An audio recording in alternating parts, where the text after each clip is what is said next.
नमस्कार, मैं Satyendra Kumar Sharma, typing instructor, TCAB NIEPVD Dehradun से Hindi braille short hand dictation class में आपका स्वागत करता हूं।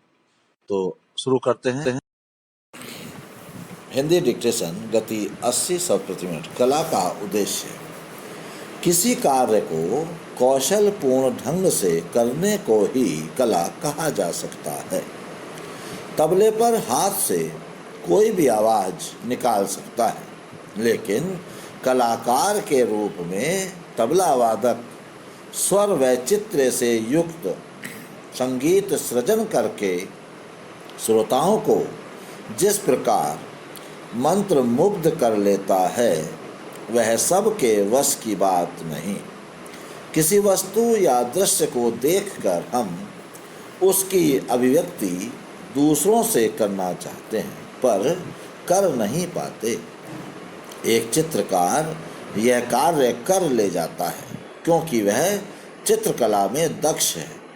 अभिनय करना किसी कथन या भाव को स्वाभाविक रूप में प्रस्तुत करना ही है, किंतु बहुत कम लोग सफल अभिनय कर पाते हैं। अभिनय कला में निष्णात व्यक्ति ही अपने अभिनय से अधिकाधिक लोगों को आकर्षित कर पाता है।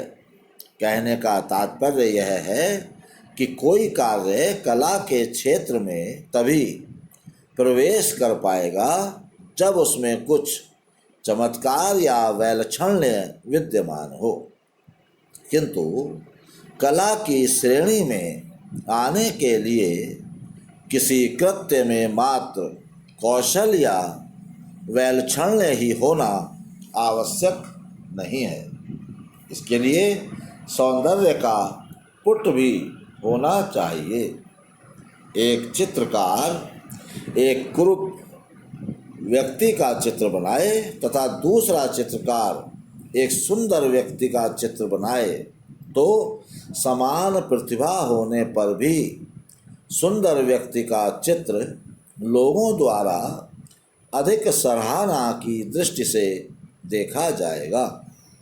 अपनी कल्पना शक्ति का उपयोग करके एक निपुण कलाकार ऐसा सुंदर रूप या दृश्य उपस्थित कर देता है जो कभी कहीं देखा नहीं गया है।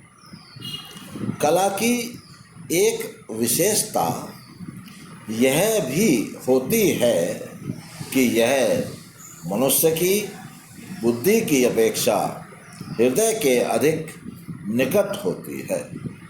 जो हमारे मन में होता है वही कला के रूप में परिलक्षित हो जाता है। किसी वस्तु को देख सुनकर निरपेक्ष दृष्टि होने पर एक व्यक्ति के मन में जो भाव उठते हैं, सामान्यतः वही भाव अन्य व्यक्तियों के मन में भी उठते हैं।